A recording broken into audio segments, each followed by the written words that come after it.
Hello student, आज हम लोग इस वीडियो में क्लास 10th बिहार बोर्ड विषय जीव विज्ञान और चैप्टर नंबर 3 परिवहन, इसके प्रश्न उत्तर हम लोग देखेंगे। अति लघुत्तरीय प्रश्न और लघुत्तरीय प्रश्न शुरू करते हैं हम लोग। प्रथम प्रश्न है, जीवों के शरीर में पदार्थों के हस्तांतरण के लिए विकसित तंत्र को क्या कहते हैं? इसका सही जवाब है परिसरण तंत्र या परिवहन तंत्र। दूसरा प्रश्न है, संवहन ऊतक किसे कहते हैं? इसका सही जवाब है संवहनी पौधे में पाए जाने वाले एक जटिल परिवहन ऊतक होते हैं जो पानी, खनिजों और भोजन को पौधे के विभिन्न भागों में ले जाने के लिए जिम्मेदार होते हैं। ये ऊतक जाइलम और फ्लोएम से बने होते हैं। तीसरा प्रश्न है, चालनी नलिकाएं कहाँ पाई जाती हैं?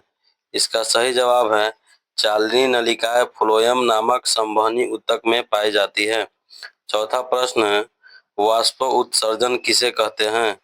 इसका उत्तर है एक ऐसी प्रक्रिया है जिसके द्वारा पौधे अपने अंदर के पानी को वाष्प के रूप में वातावरण में छोड़ते हैं।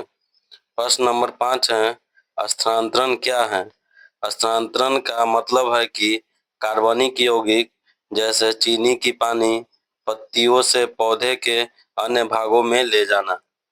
छठा प्रश्न है, खाद्य पदार्थों का स्थानांतरण किस रूप में होता है? तो इसका सही उत्तर है पौधे में खाद्य पदार्थों का स्थानांतरण मुख्य रूप से सुक्रोज के रूप में होता है। अगला प्रश्न हम लोग देखते हैं। प्रश्न नंबर 7, खनिज लवणों का अवशोषण किस रूप में होता है? इसका सही उत्तर है खनिज लवण का अवशोषण आयन के रूप में होता है। यह प्रक्रिया मूल रोम द्वारा होती है जो पौधे की जड़ों में होते हैं। प्रश्न नंबर 8 है, खाद्य पदार्थों का स्थानांतरण क्यों जरूरी होता है? क्योंकि ये पौधे में जीवित रहने के लिए, बढ़ने के लिए आवश्यक पोषक तत्व प्रदान करते हैं। 8वां क्वेश्चन देखिए, यहाँ क्वेश्चन है 8वां क्वेश्चन, खाद्य पदार्थों के स्थानांतरण क्यों जरूरी होता है? यहाँ तक प्रश्न है, उसके बाद यहाँ पे उत्तर है क्योंकि ये पौधे जीवित रहने और बढ़ाने के लिए आवश्यक पोषक तत्व प्रदान करते हैं। 9वां प्रश्न है, रक्त के विभिन्न अवयवों का नाम लिखे। उत्तर, रक्त 4 मुख्य अवयवों से बना होता है। पहला है प्लाज्मा, दूसरा है लाल रक्त कोशिकाएं, तीसरा है श्वेत रक्त कोशिकाएं और चौथा है प्लेटलेट्स। प्रश्न संख्या 10 है, रक्त परिसरण तंत्र के 3 प्रमुख अवयवों का नाम लिखें। उत्तर है रक्त परिसरण तंत्र के 3 मुख्य अवयव है। पहला है हृदय, दूसरा है रक्त, तीसरा है रक्त वाहिनियां। प्रश्न संख्या 11 है, रक्त खून किस प्रकार का ऊतक है? रक्त एक प्रकार का संयोजी ऊतक है। प्रश्न संख्या 12 है, लाल रक्त कोशिकाओं का निर्माण शरीर में कहाँ होता है? इसका सही उत्तर है शरीर के अस्थि मज्जा में होता है। 13 नंबर प्रश्न है, मनुष्य में लाल रक्त कोशिका तथा श्वेत रक्त कोशिकाओं में कौन सी कम होती है? सही उत्तर है मनुष्य में श्वेत रक्त कोशिकाएं लाल रक्त कोशिकाओं की तुलना में बहुत कम होती हैं। प्रश्न संख्या 14 है, रक्त लाल क्यों दिखते हैं? इसका सही उत्तर है क्योंकि इसमें हीमोग्लोबिन नामक एक प्रोटीन होता है। प्रश्न संख्या 15 है, मनुष्य के हृदय में कौन कौन से 4 वेशम होते हैं? इसका सही उत्तर है दायां अलिंद, बायां अलिंद, दायां निलय और बायां निलय। पांचवा नेक्स्ट क्वेश्चन है प्रश्न संख्या 16, मनुष्य के सभी भागों में अशुद्ध रक्त को हृदय के दाएं अलिंद में ले जाने वाली रक्त वाहिनी है, नाम है उसका, रक्त वाहिनी का नाम क्या है? इसका सही उत्तर है शिरा है। प्रश्न संख्या 17 है, हृदय के बाएं अलिंद नीला छिद्र पर स्थित कपाट का नाम है। उत्तर का प्रदीप कपाट या माइट्रल कपाट, इन दोनों में से कोई हम कह सकते हैं इसका। प्रश्न संख्या 18 है, फेफड़े से शुद्ध रक्त को बाएं अलिंद में ले जाने वाली रक्तवाहिनी का नाम लिखें। इसका सही उत्तर है फुसफुसिया शिरा है। यह एक शिरा है जो फेफड़े से ऑक्सीजन युक्त यानी ऑक्सीजन इंक्लूड उसमें रहता है, रक्त को हृदय के बाएं अलिंद में पहुंचाती है। प्रश्न संख्या 19 है, हृदय के वेशमों का संकुचन क्या कहलाता है? इसका सही उत्तर है सिस्टोल कहलाता है। प्रश्न संख्या 20 है, शरीर में ऐसी धमनी का नाम लिखें जिसमें वे ऑक्सीजन रहित रक्त प्रवाहित होता है। इसका सही उत्तर है फुफ्फुसीय धमनी। प्रश्न संख्या 21 है, शरीर के ऐसी शिरा का नाम लिखिए जिसमें ऑक्सीजन रक्त प्रवाहित होती है। इसका सही उत्तर है फुफ्फुसीय शिरा।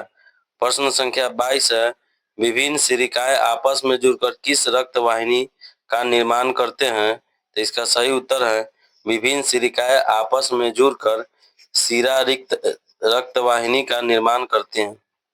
प्रश्न संख्या 23 है, एक ऐसा कोशिकाएं पौधे का नाम बताएं जिसमें परिवहन विसरण के द्वारा होता है। इसका सही जवाब है क्लेमाइडोमोनास। जैसे एक कोशिकीय पौधे में पदार्थ का परिवहन विसरण नामक प्रक्रिया द्वारा होता है। प्रश्न संख्या 24 है, पौधे में जल तथा खाद्य पदार्थों का हस्तांतरण करने वाले ऊतक को क्या कहते हैं? इसका उत्तर है पौधे में जल और खाद्य पदार्थों के हस्तांतरण करने वाले ऊतक को संवहनी ऊतक कहते हैं। प्रश्न संख्या 25 है, जल संवाहक में पाए जाने वाले लंबी तथा बेलनाकार नलिकाएं क्या कहलाती है? इसका सही जवाब है जल संवाहक में लंबी और बेलनाकार नलिकाएं जाइलम वाहिकाएं कहलाती हैं। प्रश्न संख्या 26 है, जाइलम तथा फ्लोएम में किसकी कोशिका मृत होती है? इसका उत्तर है जाइलम की कोशिका मृत होती है। अगला प्रश्न है 27 नंबर, जाइलम तथा फ्लोएम में कौन सा खाद्य पदार्थों का संवहन करता है? इसका सही उत्तर है फ्लोएम। प्रश्न संख्या 28 है, पौधे में जल, खनिज, लवण और खाद्य पदार्थ पौधे के शीर्ष भागों तक पहुंचाने वाली क्रिया को कहते हैं। इसका सही उत्तर है रसारोहण या परिवहन।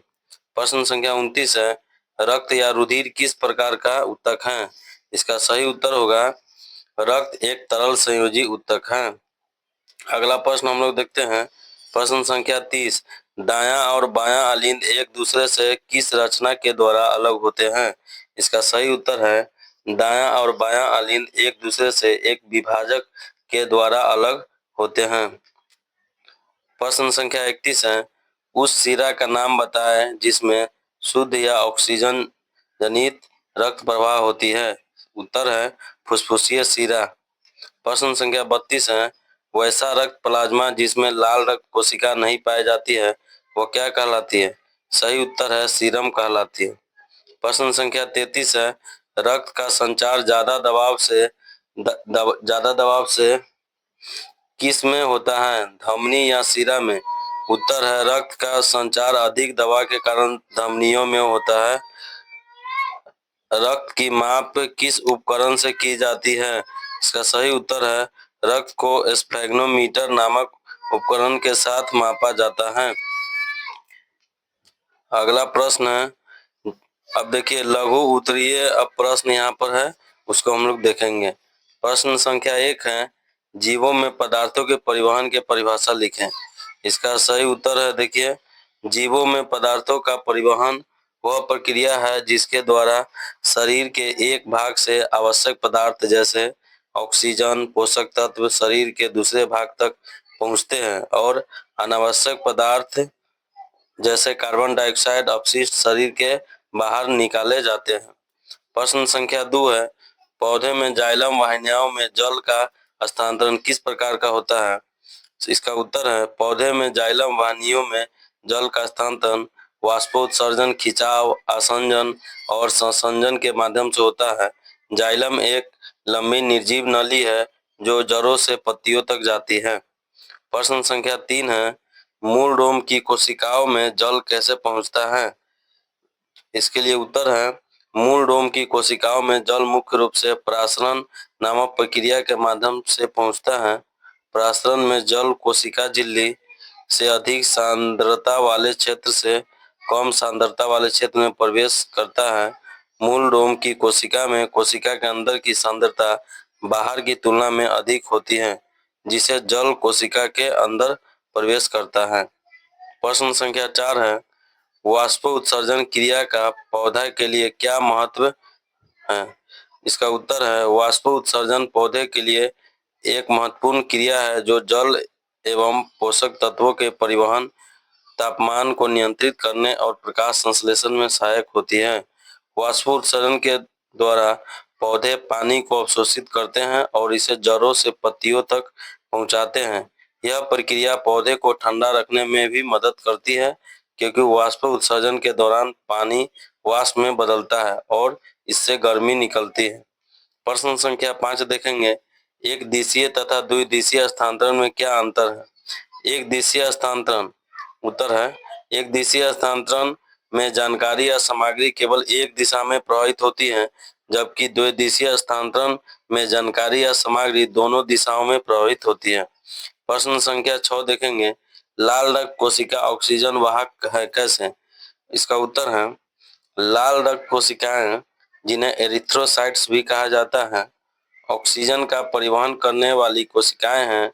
वे हीमोग्लोबिन नामक एक प्रोटीन के कारण ऐसा करती है, जो ऑक्सीजन को बांधता है और उसे शरीर के विभिन्न हिस्सों में ले जाता है।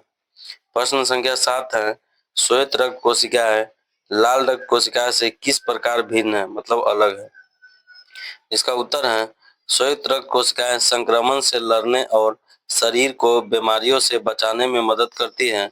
दूसरी ओर लाल रक्त कोशिकाएं ऑक्सीजन को शरीर के ऊतक तक पहुंचाती है और प्लेटलेट्स रक्त के थक्के बनाने में मदद करती हैं। प्रश्न संख्या 8 है, रक्त पट्टिकाणु का क्या महत्व है? इसका उत्तर है रक्त पट्टिकाणु, जिन्हें प्लेटलेट्स भी कहा जाता है, रक्त का एक महत्वपूर्ण घटक है, जिनका मुख्य कार्य रक्त के थक्के बनाने में मदद करना है। ये रक्त वाहिकाओं के क्षतिग्रस्त होने पर रक्त स्राव को रोकने में मदद करते हैं।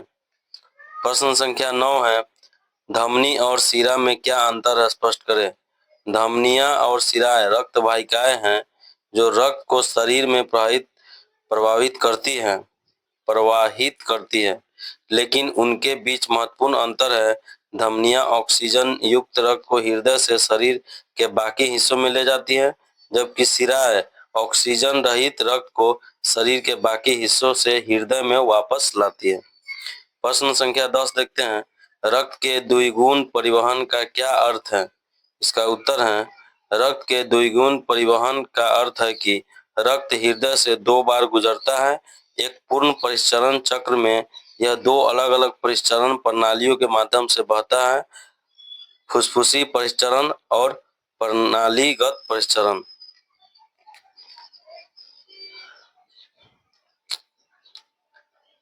आप लोग को यह वीडियो अच्छा लगता है तो आप लोग को चैनल को सब्सक्राइब कर दीजिएगा, एक दूसरे के दोस्त में आप लोग भी शेयर कर दीजिएगा और वीडियो को लाइक कर दीजिएगा और सब्सक्राइब कर लीजिएगा, ताकि नोटिफिकेशन बेल ऑन कर लीजिएगा, ताकि इसी तरह से वीडियो आप लोग को डाला जाएगा हर चैप्टर बाय चैप्टर, तो आप लोग के पास जल्द से जल्द पहुंचेगा।